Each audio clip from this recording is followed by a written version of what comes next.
मित्रांनो, जे विद्यार्थी 2026 मध्ये महाराष्ट्र लॉ सीईटी देणार आहेत, अशा विद्यार्थ्यांसाठी हा व्हिडिओ अत्यंत महत्त्वाचा असणार आहे.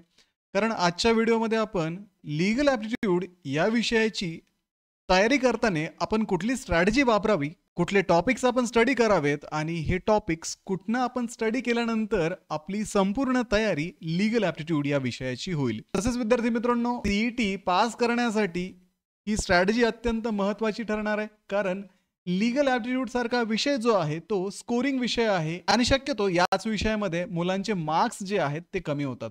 तर या विषयाचा स्टडी आपण जर व्यवस्थित केला तर नक्कीच तुम्हाला सीईटी मध्ये खूप चांगले मार्क्स मिळतील आणि गव्हर्नमेंट कॉलेजला तुमचं ऍडमिशन होण्यासाठी तुम्हाला नक्कीच या विषयाची मदत होईल.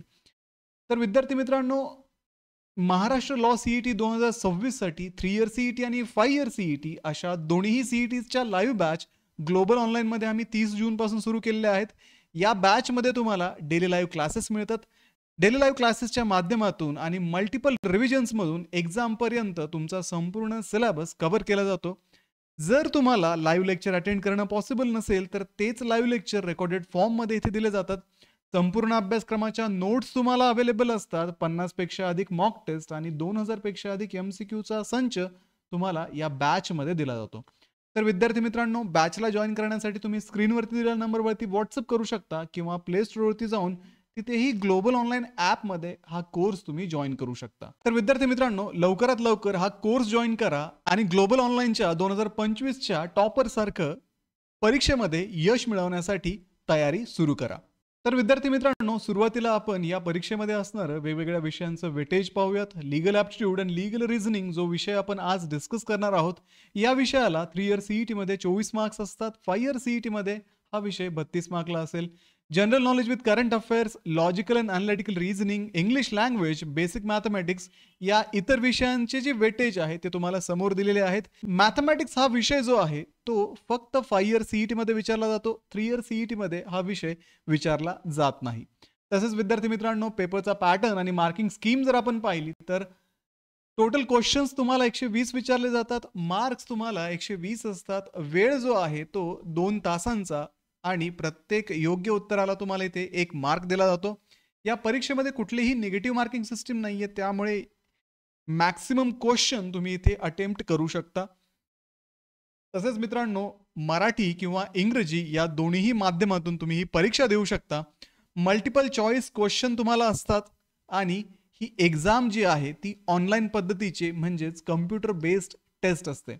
ठीक आहे मित्रांनो, तर अशा पद्धतीने ही आपली एक्झाम असणार आहे. तर विद्यार्थी मित्रांनो, आता या पुढच्या स्लाइड्स मध्ये तुम्हाला डिटेल जो सिलेबस सीईटी सेलला एक्सपेक्टेड आहे तो मी तुमच्यासोबत डिस्कस करणार आहे आणि तो स्टडी कशा पद्धतीने तुम्ही करू शकता हेही तुम्हाला सांगणार आहे. तर सगळ्यात महत्त्वाची गोष्ट म्हणजे लीगल टर्म्स अँड मॅक्सिम्स ज्या आहेत त्या तुम्हाला लीगल ॲप्टिट्यूड मध्ये महत्त्वाच्या असतील. तर लीगल टर्म्स जशा की मेन्स री, ॲक्टस रिअस सारख्या 100 पेक्षा अधिक लीगल टर्म्स याच्यामध्ये अवेलेबल आहेत. तर सीईटीच्या दृष्टिकोनातून ज्या महत्त्वाच्या आहेत त्या ग्लोबल ऑनलाईनच्या लाईव्ह क्लासेसमध्ये आम्ही कव्हर करतो. आता या सगळ्या लीगल टर्म्सची एक लिस्ट तुम्ही बनवा आणि रोज 5 लीगल टर्म तुम्ही वाचायला सुरू करा, लक्षात ठेवायला सुरू करा आणि आठवड्याच्या शेवटी त्या सर्व लीगल टर्म्स रिवाइज करा. आता लीगल टर्म समजून घेताना त्याचं ॲक्च्युअल मिनिंग समजून घ्यायचं आहे आणि त्याचं ॲप्लिकेशन काय आहे हे पण समजून घेणं तितकंच महत्त्वाचं आहे. कारण त्याच्याशिवाय तुम्हाला सीईटी मध्ये हे नॉलेज अप्लाय करता येणार नाही. त्यानंतर पुढे आहे इंडियन कॉन्स्टिट्यूशन बेसिक्स. तर भारतीय संविधान जे आहे त्याच्यामधून तुम्हाला प्रिॲम्बल करायचंय, फंडामेंटल राईट्स करायचेत, DPSP, president, prime minister, parliamentary structure इत्यादी गोष्टी इंडियन कॉन्स्टिट्यूशन मधून तुम्हाला करणं महत्त्वाचं आहे. तर त्यासाठी तुम्ही एनसीईआरटीचं क्लास 11चं पॉलिटिकल सायन्स मधला चॅप्टर 1 to चॅप्टर 6 रेफर करू शकता. त्याच्यानंतर चार्ट्स बनवा. चार्ट्स बनवताना सगळे फंडामेंटल राईट्स तुम्ही त्या चार्टमध्ये टाका. डीपीएसपीचे 1 लाइनर्स तुम्ही करू शकता आणि याच्यावरती जे एमसीक्यू येतात ते एमसीक्यू तुम्ही वीकली प्रॅक्टिस करा. अशा पद्धतीने इंडियन कॉन्स्टिट्यूशन तुम्ही व्यवस्थित स्टडी करू शकता. त्यानंतर विद्यार्थी मित्रांनो, इंडियन ज्युडिशियरी सुद्धा याच्यामध्ये महत्त्वाची आहे. सुप्रीम कोर्ट, त्यांचे पॉवर्स, PIL, आर्टिकल 32, त्याच्यानंतर हायकोर्ट्सचे रिट्स, लोअर कोर्ट्स जे आहेत जसं की सिव्हिल, क्रिमिनल हेरार्की, या सगळ्या कोर्ट्स विषयी माहिती वाचणं पण तितकंच महत्त्वाचं आहे. आणि ती माहिती लक्षात ठेवणं पण इथे अपेक्षित आहे. तर इथे तुम्ही डायग्राम बेस्ड हायरार्की चार्ट बनवू शकता. त्या चार्टनुसार तुम्ही हा टॉपिक स्टडी करू शकता. त्याच्यानंतर जे ज्युडिशियरीशी रिलेटेड महत्त्वाचे आर्टिकल आहेत, 32 असेल, 226, 136 आणि 142 हे आर्टिकल तुम्ही करणं इथे अपेक्षित आहे. पुढे विद्यार्थी मित्रांनो, legal general knowledge, personalities, awards and events हे तुम्ही इथे करणं अपेक्षित आहे. चीफ जस्टिसेस असतील, अटर्नी जनरल असतील, लीगल रिफॉर्मर्स असतील, यांच्याविषयी तुम्ही वाचा. लॉ रिलेटेड जे अवॉर्ड्स दिले जातात, पद्मश्री असेल लॉमध्ये, लॉ क्षेत्राच्या संदर्भात जेवढे अवॉर्ड्स असतील ते तुम्ही लक्षात ठेवा. महत्वाचे जे ऍक्ट्स आहेत जसे की RTI असेल, IPC असेल, CRPC असेल, हिंदू मॅरेज ऍक्ट असेल, असे ऍक्ट सुद्धा तुम्ही लक्षात ठेवणं इथे अपेक्षित आहे. त्यानंतर एक लीगल जनरल नॉलेजची नोटबुक तुम्ही मेंटेन करू शकता. वीकली ती नोटबुक रिवाइज करा. त्याच्यानंतर जे करंट अफेअर्स रेग्युलरली यापुढे होत राहतील ते करंट अफेअर्स दर महिन्याला तुम्ही त्याच्यामध्ये नोट डाऊन करायला विसरू नका. तसेच विद्यार्थी मित्रांनो, लीगल रिझनिंग मध्ये तुम्हाला principle and fact based question वाचणं महत्वाचं आहे. तिथे तुम्हाला रूल्स दिलेले असतात आणि सिच्युएशनला ते रूल्स अप्लाय करून MCQ चे आन्सर्स काढायचे असतात. तर जनरली 5 ते 10 क्वेश्चन रोज तुम्ही इथे प्रॅक्टिस करायला हवेत. त्याच्यामुळे तुमचा एक माइंडसेट बनेल आणि एक्झामच्या वेळेस तुम्हाला ते क्वेश्चन्स सॉल्व्ह करणं खूप इझी होईल.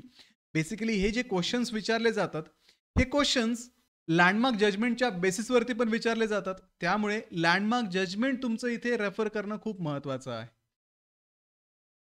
त्यानंतर विद्यार्थी मित्रांनो, टॉर्ट असेल, कॉन्ट्रॅक्ट असेल, क्रिमिनल लॉ असेल, हे 3 लॉ तुम्हाला महाराष्ट्र लॉ CET साठी अत्यंत महत्वाचे आहे.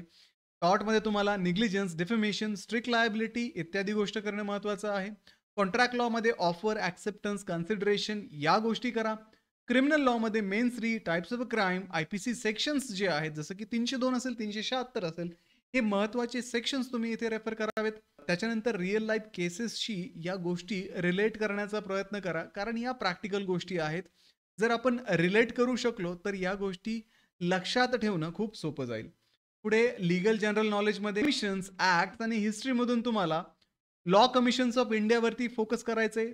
त्याच्यानंतर हिस्टोरिकल ऍक्ट जे आहेत जसं की चार्टर ऍक्ट असेल, इंडियन एव्हिडन्स ऍक्ट असेल, हे ऍक्ट तुम्हाला ऍटलिस्ट माहिती असणं महत्वाचं आहे. लीगल हिस्ट्रीमध्ये तुम्हाला लँडमार्क जजमेंट करणं महत्वाचं आहे. जसं की केशवानंद भारती केस असेल, मनेका गांधी यांची केस असेल, या केसेस तुम्ही रेग्युलरली रेफर करा, ज्याचा उपयोग तुम्हाला principle and fact based question मध्ये पण होऊ शकतो. आता फायनल तुम्हाला जर टिप द्यायची असेल, लीगल ॲप्टिट्यूड मध्ये तुम्हाला कन्सिस्टन्सी ठेवणं महत्वाचं आहे. कन्सिस्टन्सी जर तुम्ही ठेवली तर तुम्हाला हा सब्जेक्ट आउट ऑफ मार्क्स देऊन जाऊ शकतो.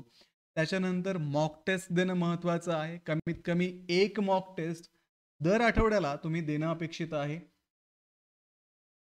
तसेच विद्यार्थी मित्रांनो, फक्त वाचून, रट्टा मारून, पाठ करून याच्यामध्ये काही उपयोग होणार नाहीये. इथे तुम्हाला नॉलेजचं ऍप्लिकेशन करायला विचारलं जातं. त्याच्यामुळे टॉपिक समजून घ्या, कॉन्सेप्ट समजून घ्या आणि त्या कॉन्सेप्ट अप्लाय करायचं शिका. तसेच विद्यार्थी मित्रांनो, तुमचे जे लीगल जनरल नॉलेजच्या नोट्स आहेत त्या मंथली अपडेट करत राहा. प्रत्येक महिन्यामध्ये जे करंट अफेअर्स झालेत ते त्या नोटबुकमध्ये अपडेट करा, जेणेकरून तुम्हाला शेवटी सगळं काही एकाच ठिकाणी रिवाइज करता येईल. तर अशा पद्धतीने विद्यार्थी मित्रांनो, जर तुम्ही या स्टेप्स फॉलो केल्या, जर तुम्ही हा सिलेबस रिवाइज केला, तर तुम्हाला लीगल ॲप्टिट्यूडमध्ये आउट ऑफ मार्क्स मिळवण्यापासून कुणीही थांबवू शकत नाही.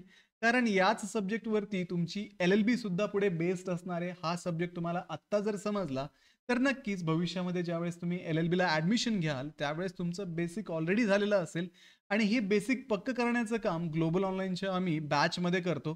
डेली लाईव्ह क्लासेस तुम्हाला इथे दिले जातात. मल्टिपल रिव्हिजन्स तुमच्या होतात.